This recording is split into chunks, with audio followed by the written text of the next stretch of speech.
Hey everybody, Shaving Nobody Else's Auto, and we are back at one of the most amazing places that I've ever been to, the Auburn Cord Duesenberg Company, Broken Arrow, Oklahoma, with our good friend Doug Prey. I love coming here, Doug. You always have super cool stuff. And I pull up today, and you've always got cords here, but you've got cords everywhere today. Well, and for some reason we do have more than we usually do. There's, I think, 8 cords in the factory right now, either full-blown restorations or service work. And you know, I wanted to remind you, I've been here 64 years. Yeah. My dad bought this factory in 1960, and That's I've right. been here every day since 1960. It's hard to believe. It is now hard my to son, of course, has taken over the business. I get to do the fun stuff like show off the cars, but this is an example of a cord that this is what we start with. So when you see a cord in a barn, this is a barn find cord, and believe it or not, we've started this. It actually runs and runs pretty good. Somebody's idea of customizing a cord, you recognize the hood? Buick Special. So somebody put Buick Special on the cord hood. I don't guess it looks bad, but people were always customizing back then. But this car is for sale. It's an unrestored cord. It's a project car. We've started with much, much worse than this. This is actually a pretty solid, fairly rust-free car with a good original engine, good dash. This car could be restored. So it's available, but this is what we start with. So let's show you some more cords as we get inside. But this is kind of the way they come to us.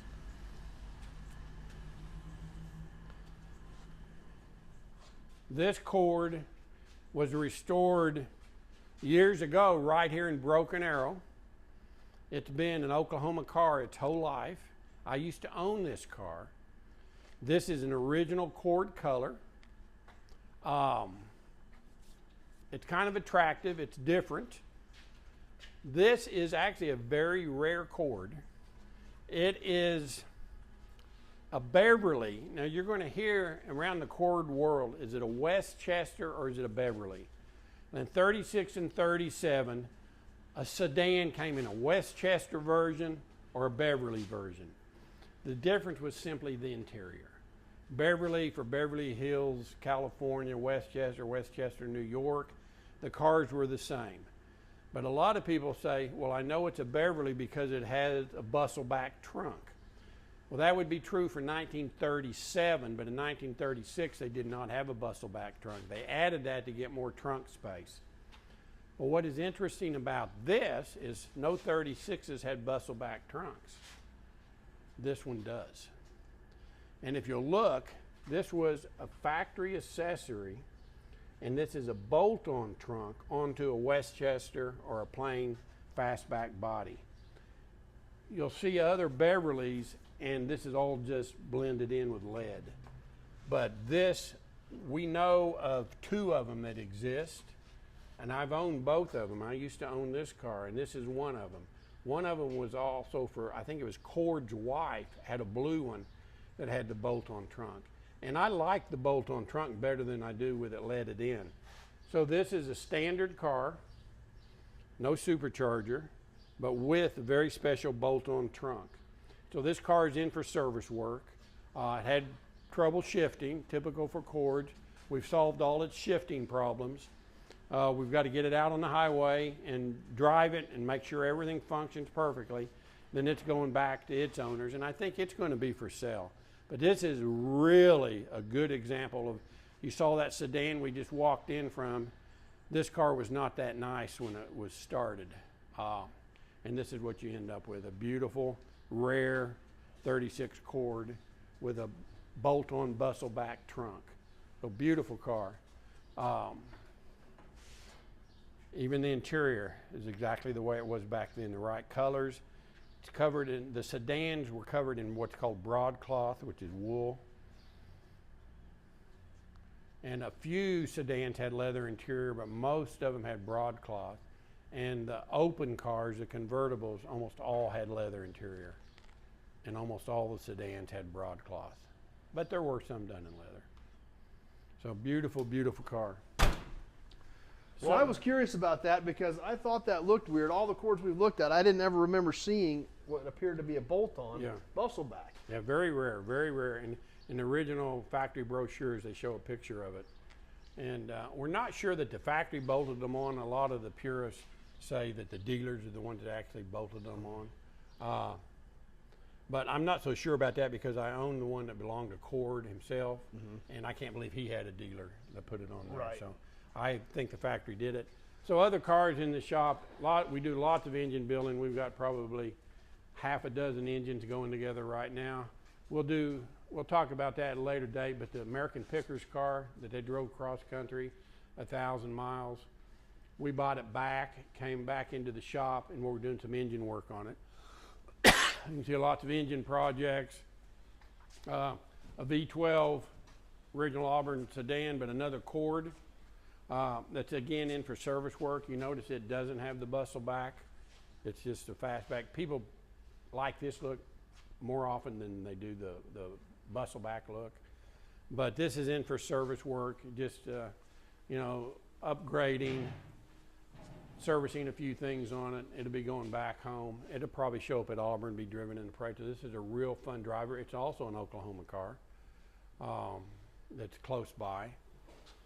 This thing's stunning here. And then this one was in for service work. We've had it in here for a few months. It's ready to be delivered. It's absolutely stunning. And of course it's a Phaeton with the top down. In for service work, Phaeton with the top up. Which is pretty cool, because when do you get a chance to actually study the lines of a Phaeton with the top down and a Phaeton with the top up sitting right next to each other? Right next to each other, that's right. It just doesn't happen anywhere else in the world. So the two-tone Phaeton, the only two-tone in the world. The Cadet gray, very rare color. I've only seen a few of them done in the correct color. It's in final assembly. 1935 supercharged Auburn. We need to talk about it later on, but it's in the shop for final assembly, and hopefully we can get it to Auburn. Also in the shop, it won't make it to Auburn this year, but it's a 1930 Auburn Cabriolet, which is very similar in looks to an L29 Cord. Very similar, in fact, except L29 Cords are low because they're front-wheel drive, and this isn't front-wheel drive. This car will be finished probably within the year. This will be a concourse level restoration. It should win first place wherever it goes. And it's probably the most original and complete car we've ever had in the shop. Virtually no reproduction parts on the car. Everything on that car is solid. Even the wood in the body is original wood. It was that good when it came in. It was that good of a car, yeah. So is that all the cords, or you got more? We got all cords everywhere. We got more, as if that wasn't enough cords, we've got more cords, huh? We have an L29 in the office. We can show you that later on. This is also a Cord Phaeton 36 non-supercharged car. This was a barn find, really good car. We are actually doing firewall forward restoration, building the engine, whole stub frame, and then the customer is going to do the body himself. So we are actually restoring everything from here forward. And you can see the firewalls painted. So from here forward, we're doing everything mechanically. That's rich maroon, believe it or not, a really dark maroon, almost looks black, but it's called rich maroon. It's a real popular color. And then let's see what else we've got. We've got a real rare Auburn Salon deluxe version being built. We've got 32 Auburn Speedster about ready for paint.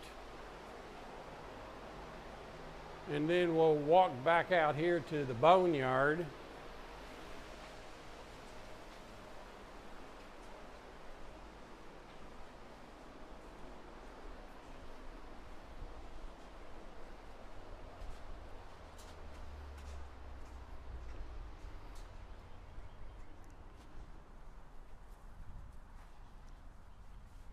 And I spy even more cord bodies.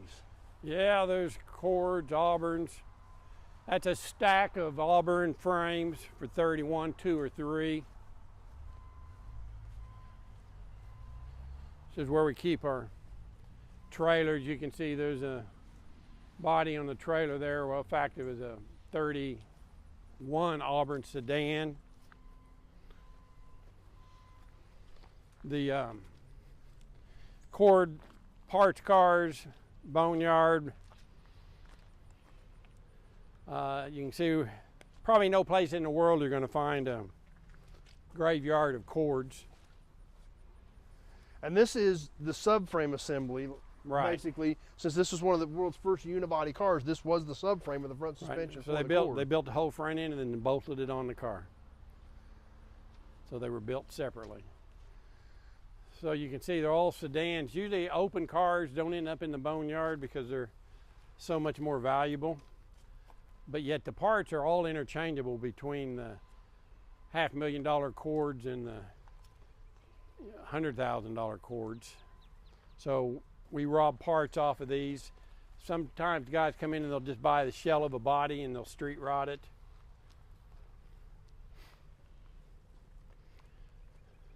Another Cord here. Two more Cords there.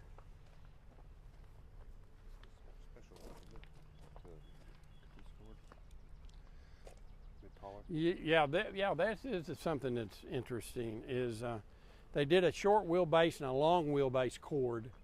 In '37, they added long wheelbase and made limousines out of them, and they were called customs. And so this is actually a custom. This was born a custom supercharged car. This car deserves to be rebuilt because it's pretty much a rust-free car. It was born a supercharged car, and instead of 125-inch wheelbase, it's 132-inch wheelbase, and it's 2 inches taller, and so you can count the louvers and tell one extra louver in this car. So these cars, because they were wanting some more room in 37, and it's hard to tell the difference at a glance on the long wheelbase and the short wheelbase, but this happens to be the long wheelbase, and they call them customs. And they didn't build very many of those. In fact, we restored one of these. It's called a Berlin.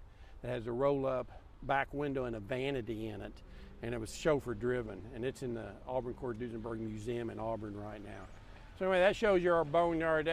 We've still got a few other cars in storage, but you can tell we know Cords. That's a lot of Cords. A lot of Cords, yeah.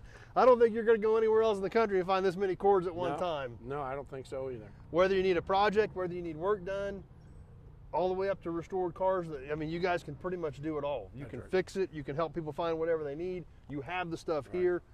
It's a pretty amazing place. If you guys can't figure it out, every time I come here, you know I get excited, and this is why. There is so much history here. You know, obviously I do a lot of car stuff, but this stuff is such a unique world and such an important world because they were so technologically advanced that look at what came from this technology that was developed in the mid-30s that we still see today. Yep.